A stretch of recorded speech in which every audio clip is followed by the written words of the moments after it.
be the spokesperson for India, that is Bharat.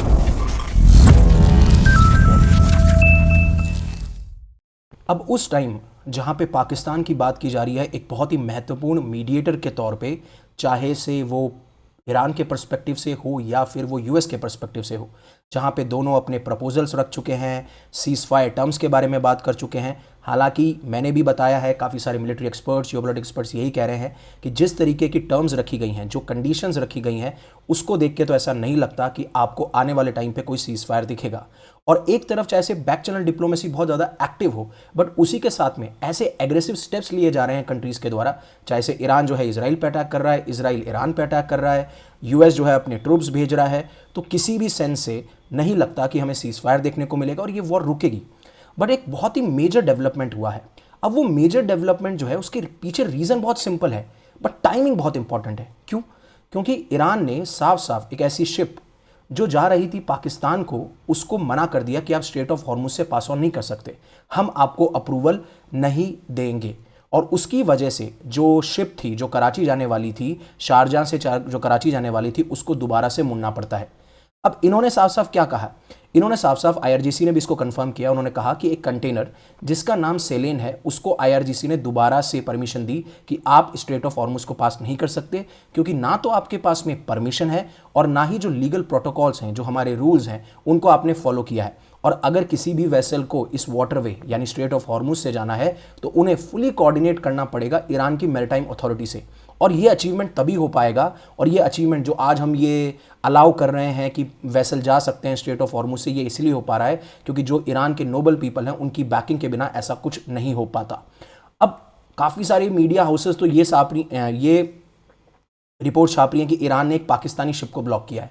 तो मैं आपको साफ साफ बता दूं, ये जो सेलेन जो शिप है ये पाकिस्तान से बिलोंग नहीं करती है। ये सैंड किट्स और नेवीज जो कैरिबियन रीजन के अंदर एक छोटा सा देश है, वहां पे ये शिप रजिस्टर्ड है और वहीं के रूल्स और लॉज को फॉलो किया जाता है। लेकिन हाँ, ये जा पाकिस्तान की तरफ रही थी।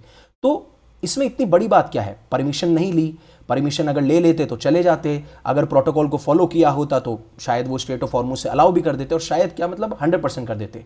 लेकिन यहाँ पे सोचने वाली बात यह है कि बहुत सारे ऐसे इशारे हैं, बहुत सारे ऐसे पॉइंट हैं जिनको हमें समझना पड़ेगा, क्योंकि ये जो न्यूज़ है ये लगभग 1:30-2 बजे के आसपास निकल के आई है, जिसको रिपोर्ट किया जा रहा है मीडिया हाउसेस के द्वारा। बट उससे पहले अनअकैडमी आपके लिए लेके आया है PT 730, 2 साल का करंट अफेयर्स आपको मिलेगा। यूपीएससी प्रीलिम्स के लिए, करंट अफेयर्स के लिए वन स्टॉप सॉल्यूशन है, कंप्लीटली फ्री है। आप स्कैन कर सकते हैं इस QR कोड को, या डिस्क्रिप्शन में आपको लिंक मिल जाएगा।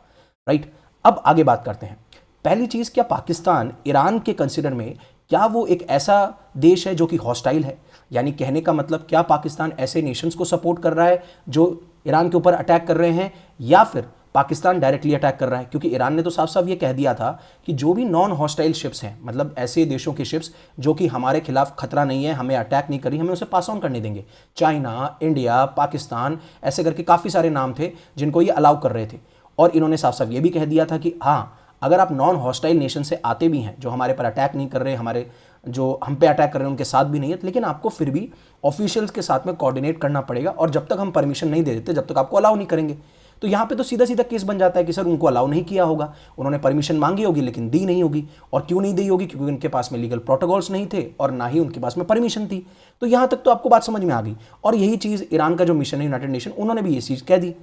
बट दूसरी सबसे बड़ी बात यह है कि एक तरफ पाकिस्तान जब ये कहता है कि हम एक potential US Iran peace broker बन के आ सकते हैं, और शहबाज शरीफ ने भी इसके बारे में बात करी कि हम बहुत तैयार हैं और मैं ऑनर फील कर रहा हूं कि मैं बहुत ही मीनिंगफुल ऐसी टॉक्स और ऐसी बातचीत करवा सकता हूं जिससे ये ऑनगोइंग कन्फ्लिक्ट खत्म होगा। अब देखो, पहली बात तो ये है कि कन्फ्लिक्ट खत्म नहीं होने वाला, राइट, लेकिन पाकिस्तान पिक्चर में ही नहीं है। पाकिस्तान की शिप्स को अलाउ किया जा रहा था, अब एकदम से क्या हुआ?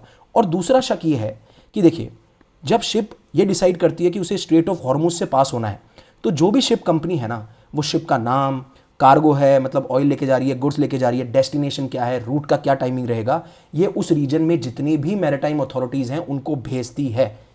तो अगर वो जहाँ पे पोर्ट पे थी और वहाँ से अगर वो निकली है, जहाँ शारजा से अगर वो निकली है और वो कराची जा रही है, तो ऑब्वियस सी बात है निकलने से पहले ये सारी चीज़ें शेयर की होगी जितनी भी उस टाइम पे मैरीटाइम अथॉरिटीज़ हैं, इंक्लूडिंग ईरान एज वेल। और ऐसा नहीं है कि जैसे ही वो शारजाह से निकली उसके बाद ही उनको बोल दिया गया कि नहीं आप अब पीछे मुड़ जाइए, आप चले जाइए शारजाह? नहीं, काफ़ी टाइम बाद ये चीज़ बोली गई है। तो यहाँ पे शक का घेरा खड़ा हो जाता है, क्योंकि पहले ही आप जैसे ही शुरुआत करते हो आप सारी मैरीटाइम अथॉरिटीज़ को इन्फॉर्मेशन दे देते हो। तो ये पहला सवाल है। दूसरा, क्या अब जो ये पाकिस्तान पीएम या पाकिस्तान पीस ब्रोकर की तरह काम आ रहा है, या पोटेंशियली ये कह रहे हैं कि हम पीस ब्रेक करने वाले हैं, तो क्या ईरान अब इनको ये समझ रहा है कि पाकिस्तान यूएस और सऊदी अरेबिया की तरफ ज़्यादा टिल्ट कर रहा है, जिनसे अभी आपको पता है कि ईरान की नहीं बन रही है, और ईरान की नहीं बनती है यूएस के साथ में, जिसमें साफ साफ ये कह दिया जाता है कि ये तो हमारे लिए बिल्कुल ही डेडली हैं, हमें डैमेज कर देंगे। तो इन सारी चीज़ों पे जब सवाल खड़े होते हैं ना, तो आपको सोचना पड़ता है कि क्या ये सिर्फ लैक ऑफ परमिशन का इशू है, या लीगल प्रोटोकॉल्स का इशू है, या जब से पाकिस्तान की एंट्री हुई है पीस ब्रोकर में तब से ये बातें ज़्यादा निकल के आ रही हैं। और आप देखिए पैटर्न भी तो देखिए कि अभी 2-3 दिन पहले आर्मी चीफ जो थे आसिम मुनीर, उन्होंने क्या कहा? उन्होंने कहा कि जो भी शियाज प्रोटेस्ट कर रहे हैं पाकिस्तान के अंदर, और स्पेशली जब ईरान के सुप्रीम लीडर अयतुल्ला अली खमीनी की डेथ हुई थी, उस टाइम पे भी बहुत ज़्यादा प्रोटेस्ट देखने को मिले थे। और इवन आपको पता होगा कि यूएस की जो एम्बेसी है उसके ऊपर भी अटैक हुआ था, और उसमें काफ़ी सारे जो लोग हैं पाकिस्तानी मुस्लिम्स जो हैं वो जो एम्पथाइज कर रहे थे, या जो सिंपैथी दिखा रहे थे, या प्रोटेस्ट कर रहे थे जिस तरीके से ईरान के सुप्रीम लीडर को मारा गया, तो वहाँ पर भी जब प्रोटेस्ट होते हैं और वहाँ पर लोग मारे गए, फिर उसके बाद में इन्होंने ये साफ साफ इशू कर दिया कि जो शियाज ये फील करते हैं कि उन्हें ईरान से बहुत प्यार है तो वो ईरान जा सकते हैं। तो क्या ये स्टेटमेंट और ये जो सारे इंसिडेंट हो रहे हैं ये दर्शा नहीं रहे कि ईरान के माइंड में ये चीज़ हो चुकी है कि हम पाकिस्तान जैसे मीडिएट कर रहा होगा, और उसके लिए अप्रिशिएट भी किया है। बट जो पाकिस्तान के पहले यूएस के साथ रिश्ते रहे हैं, फिर उसके बाद में सऊदी अरेबिया के साथ में डिफेंस पैक्ट है, आसिम मुनीर इस तरीके से बात करते हैं। और अगली बात यह है कि आज 25 तारीख को 11 साढ़े 11 बजे के आसपास ये रिपोर्ट निकल के आती है कि सऊदी के जो क्राउन प्रिंस है मोहम्मद बिन सलमान, उनको पाकिस्तानी प्राइम मिनिस्टर कॉल करते हैं, और कॉल करके ये बोलते हैं कि पाकिस्तान का फुल सपोर्ट आपके पास में है, हम आपको कमिटमेंट देते हैं कि हम आपके साथ में खड़े रहेंगे, और खासकर जो ये दोबारा बार बार आपके ऊपर ईरानियन अटैक्स हो रहे हैं, ये आपकी सिक्योरिटी और सॉवरेनिटी को बहुत खतरे में डाल रहे हैं। अब आप ये चीज़ समझिए, मार्च 25 साढ़े 11, बाकी वो न्यूज़ आती है लगभग 1:30 या 2 बजे के आसपास जो मीडिया हाउसेस छापती हैं। अब एग्जैक्टली उसी टाइमिंग पे चीज़ हुई या नहीं हुई, लेकिन वन बाय वन अगर आप डॉट्स कनेक्ट करने की कोशिश करेंगे तो कहीं ना कहीं अब ये देखना है कि पाकिस्तान का इस पर क्या कमेंट आता है। आईआरजीसी ने तो साफ साफ कह दिया, लेकिन पाकिस्तान का क्या कमेंट है, और आने वाले टाइम पे पाकिस्तान की जो बाकी शिप्स हैं क्या वो पास ऑन कर पाएंगे स्ट्रेट ऑफ हॉर्मुज से, उसके ऊपर सबसे बड़ा सवाल है। अब हालांकि बात ये भी चल रही है कि क्या पाकिस्तान ही इस टॉक्स को होस्ट करेगा, क्योंकि पाकिस्तान ने यूएस को तो ये कन्वे कर दिया है कि हमने आपके प्रपोजल ईरान को भेज दिए हैं, लेकिन अब तुर्की भी पिक्चर में आ चुका है, जहां पे जो ईरानियन ऑफिशियल्स हैं वो ये कह रहे हैं कि यहां पे भी बातचीत की जा सकती है इनके द्वारा। और सिर्फ पाकिस्तान की बात नहीं है, अब ईरान शायद शक कर रहा ना कर रहा हो, या जिस तरीके से ये मैंने आपको चीज़ें बताई हैं, बट इजराइल तो साफ साफ पाकिस्तान का जो एक मीडिएटर के तौर पे रोल है उसको डाउट कर रहा है, और वो काफ़ी टाइम से है, ऐसा नहीं है। आप नेतन्याहू का स्टेटमेंट देखेंगे, आप इजरायली एम्बेसडर का स्टेटमेंट देखेंगे, क्योंकि पाकिस्तान ने अभी तक इजराइल को कभी रिकॉग्नाइज नहीं किया। जब भी गाज़ा पट्टी पे कुछ होता था तो पाकिस्तान हमेशा से हमास का स्टैंड लेता हुआ पाया गया, इजराइल के अगेंस्ट रहा है। तो ये सारे स्टैंड जो हैं वो इजराइल के परस्पेक्टिव से वो कभी भी पाकिस्तान को एक अच्छे मीडिएटर के तौर पर नहीं देखेंगे। और खासकर जब आपके सऊदी अरेबिया के साथ डिफेंस एग्रीमेंट हो और आपके ईरान के साथ में कॉन्टैक्ट है, राइट। और बात यही है ना कि ये प्रपोजल इसलिए फेल हो जाएगा, सीज़फायर इसलिए फेल हो जाएगा कि क्या इजराइल की नीड्स पूरी होंगी। अब हालांकि 15 जो पॉइंट रखे गए हैं प्रपोजल के अंदर यूनाइटेड स्टेट्स के द्वारा, उसमें लगभग हर एक चीज़ पे बात की गई है जो इजराइल के लिए, इजराइल भी टेंशन क्रिएट करता है या इजराइल के लिए भी कंसर्निंग होता है।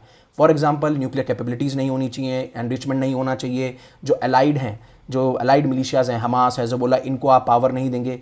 बट वहीं पर अब जो मिलिट्री एक्सपर्ट हैं या मिलिट्री एनालिस्ट हैं सीन बैल, वो ये कहते हैं कि अगर आप इन चीज़ों को पढ़ेंगे, जो मैंने पहले आज सुबह वीडियो बनाया था कि अगर मैं ईरानियन होता तो ऐसा लगता है कि मुझे तो पूरी तरीके से सरेंडर करना पड़ रहा है, और ईरान बिल्कुल मूड में नहीं है सरेंडर करने के। और जिस तरीके से मॉक कर रहा है बार बार, जो इन नेरेटिव वॉर है उसके अंदर ईरान जो है साफ साफ यूएस को बीट कर रहा है। अब यूएस को प्रेसिडेंट लग रहे हैं, यूएस को पीट हैगेसत लग रहे हैं, बट वहाँ से देखिए आईआरजीसी के स्पोक्स पर्सन, कभी एआई वीडियोस, कभी एनिमेटेड वीडियोस, कभी कौन से वीडियोस, किस तरीके से बुरी तरीके से ट्रोल किया जा रहा है, और ये सारी चीज़ें देखने को मिल रही हैं।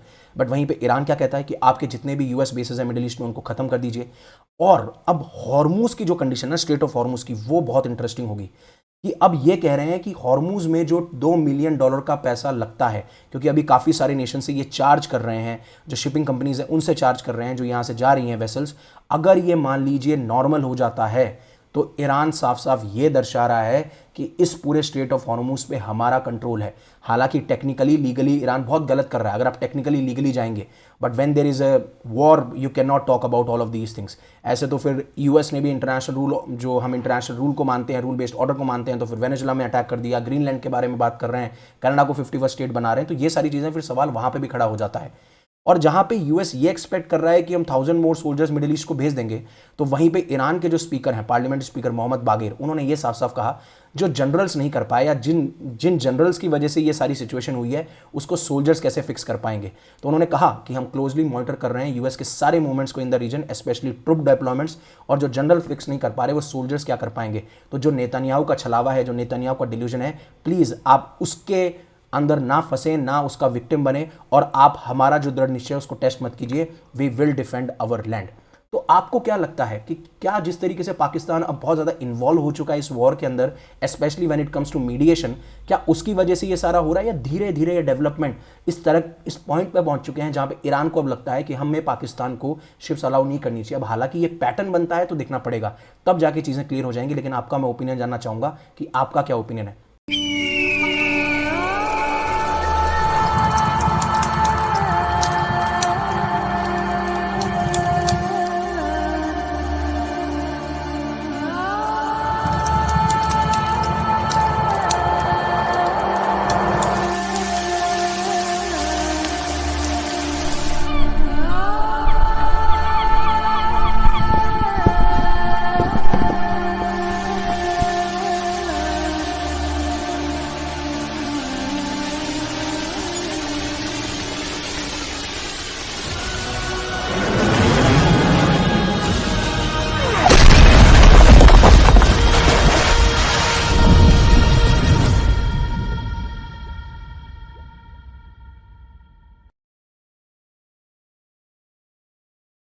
Thank you very much for giving me your precious asset, that is your time.